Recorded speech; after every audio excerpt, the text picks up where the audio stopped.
Hey everyone, Nick here from Talking Cardboard, and today I'll be talking about the board game Potion Explosion.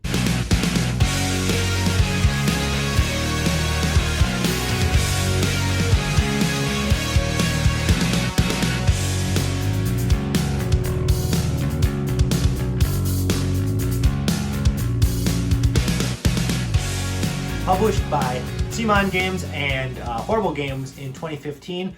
This game actually has three designers listed: Andreas Crespi, Stefano Castelli, and Lorenzo Silva, and has artwork by Giulia Gigini. Potions Explosion is a 2 to 4 player game, competitive board game that takes roughly 30 to 45 minutes to play and has an age range of 14 years and older.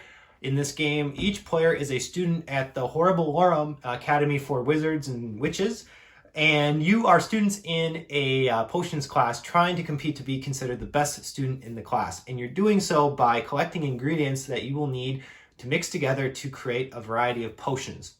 So with that said, first I'll give you an explanation of how this game plays, and then I'll wrap up with my final thoughts. Here I have a 2-player game of Potion Explosion set up and ready to go. First I'm going to go through what each component is, starting with this dispenser for the marbles that come with the game. One thing that I want to mention that I didn't clarify in the introduction is that I have a copy of the second edition of Potion Explosion.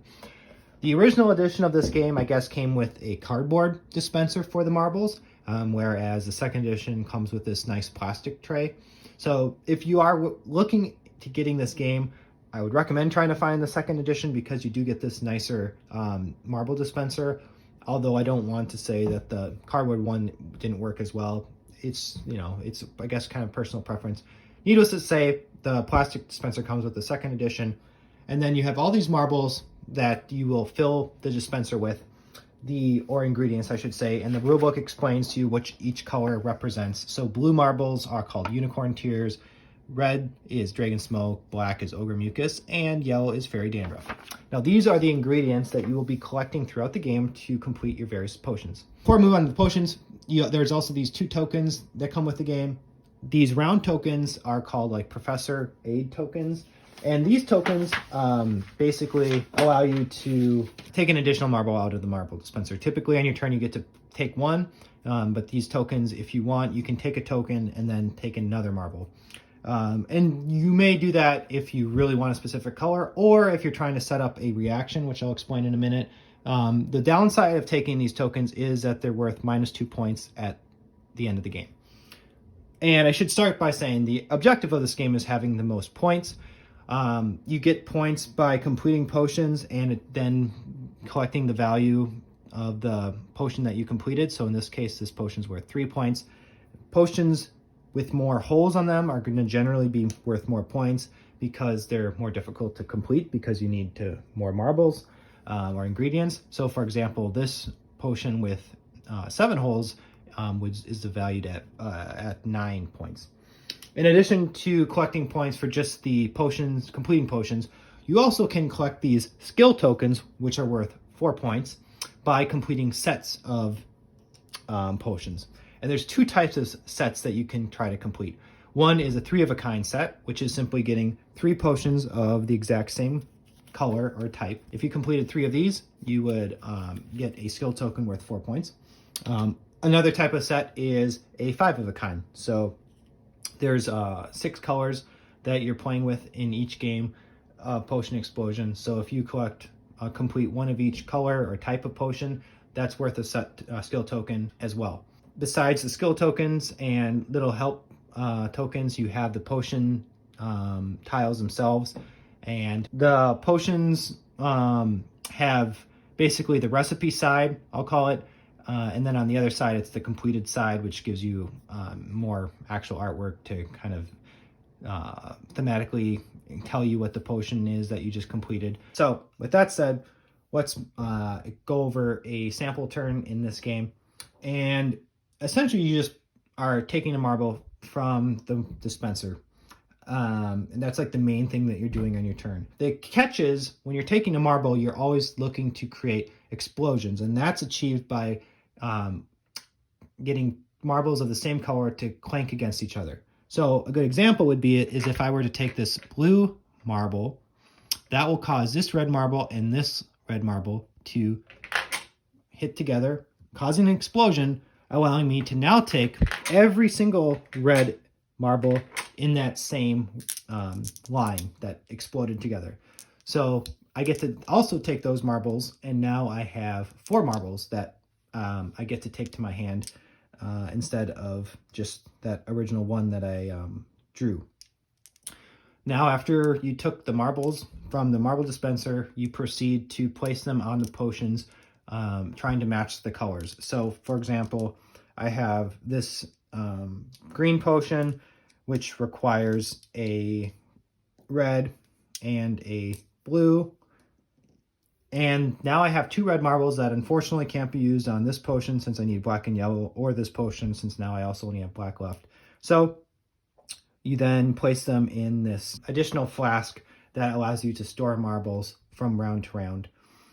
And then my turn would be over. It would move on to the second player, who would proceed to do the exact same procedure, starting by taking a marble. And maybe let's try to be a little more strategic this time around. So this player clearly needs red and blue. And when I look at the current situation on the marble tray, I do see the opportunity to take this one yellow, causing these blues to react together, allowing me now to take these 3 blues, which then causes these reds to knock together, which allows me to take all these red marbles. So now I have this amount of marbles in my hand to place on my potions that I'm working on. So immediately I fill up the red spaces with the red marbles that I was able to get, and then the blue spaces with the blue marbles that I have, leaving me with yellow and red. So the yellow can go there, and then finally the additional red can go into my flask.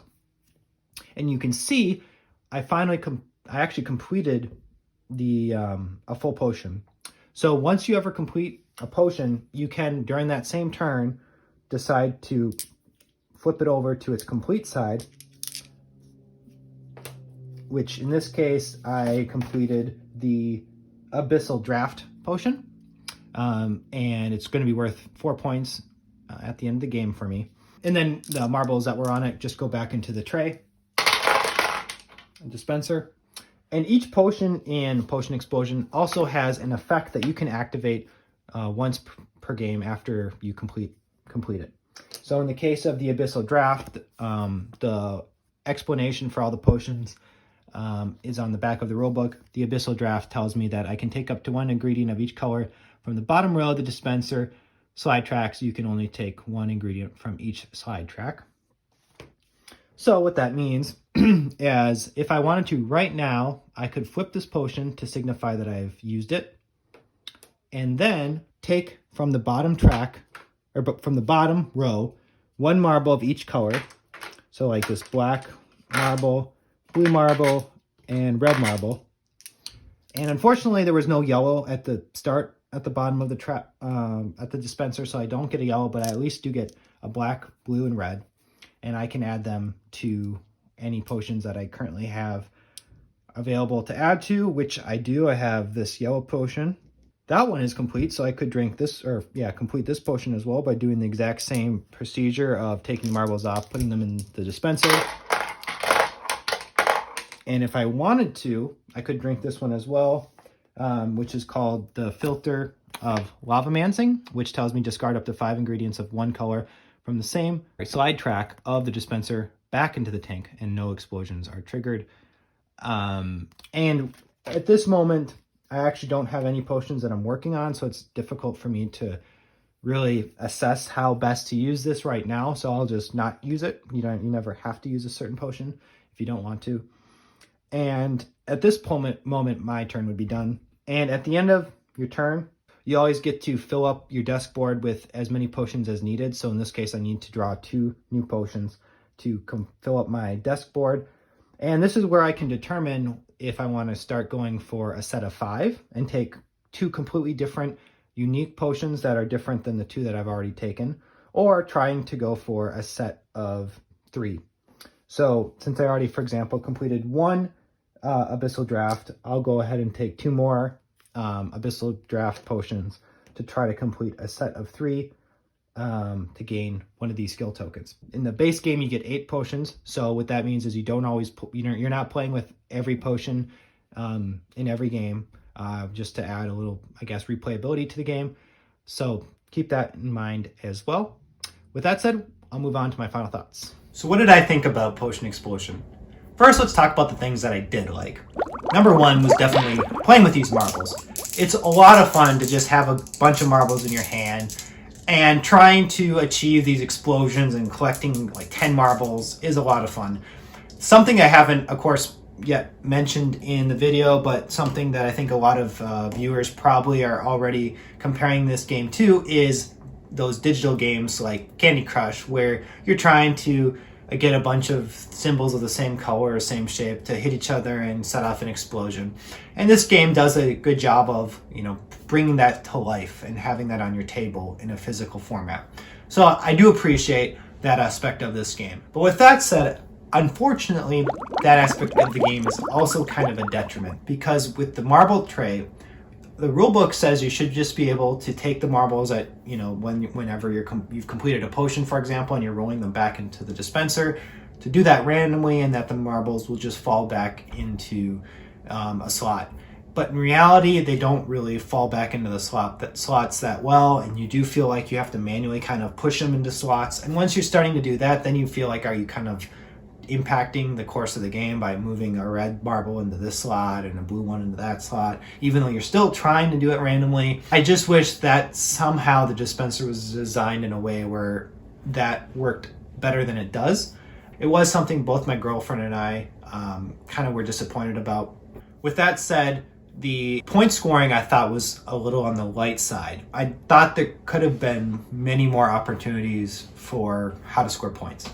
As the rules are, you're getting points for the value of the potion itself, and then by getting these skill tokens, which then there's 2 ways to get the skill tokens, either getting 3 of the same type of potion or 5 of different types of potions, and that's a set of 5 different types of potions. And in each case, the value of the token is still 4, so you're not getting more points for having the set of 5 than you are for having just a set of 3. Which one's easier? I guess, you can argue then that there's, in terms of difficulty, similar, but regardless, the point is that there's just not a lot of variety then in scoring points outside those 2 methods. There's no way of scoring points outside those 2 methods. But the title of the game is called Potion Explosion. So I would think that there would be some sort of mechanism to score points based on causing explosions, which is fun. Like, you want to have all these marbles of the same color clank together so you create a big explosion so you can collect a ton of marbles. But there's no point incentive to that. The only value is that you then get to collect more marbles. But most of the time, you're probably only causing this explosion of 5 marbles of yellow because you only need 1 yellow, and now you're getting 5 that you in total, and now you're putting 4 back into the dispenser. And it's like, why can't I at least get points for having an explosion of 5 marbles? It seems like kind of an achievement, and instead I'm just throwing it away. And you could argue that you're at least preventing an opponent who actually needs 4 yellows from achieving that same explosion, and by then doing it yourself, you're preventing that opponent from getting the explosion. But still, I think you should be getting like 5 points, or a point for every marble in an explosion that you cause, or some sort of mechanism that allows you to get something out of causing an explosion from the marble dispenser, because it's in the name of the game. I also then am concerned about the replayability of this game. Will it seem repetitious after playing the 10th time, and the 20th time? Because yes, the game specifically says to only play with 6 potions in each game, so 2 are left out, which then is a means of trying to introduce replayability in the game because you're not always playing with all the same types of potions. That's nice thing to have built in, but other than that, I just don't think there's a lot that makes this game seem very replayable in my mind. There is that fifth ingredient expansion, which might actually fix that, and add a more replayability value to the game. So definitely check that out, I guess, if you're interested, if this game sounds interesting to you. However, for me, for focusing just on the base game, I don't know if I would have a lot of interest playing it more than 10 times. And that brings me to my final feeling for this game is that it's a little too much on the light side for my taste. My girlfriend actually really appreciates this game and enjoyed it and definitely wanted to play it again in the future. So by no means am I saying this game isn't well done or anything like that. It's just on the lighter side of the board gaming spectrum. And that, of course, is exactly what a lot of you viewers are looking for. So for sure, if you want to like board game, check this out. It's well done and fun to play and easy to understand. But if you are a hobby gamer that's looking for a more strategic game that has a little more depth to it, then I would say this might not be the game for you. So if you're looking for something that your whole family could enjoy, then I think this also could be an option for that. So with that said, thanks guys for watching and hope to see you again soon.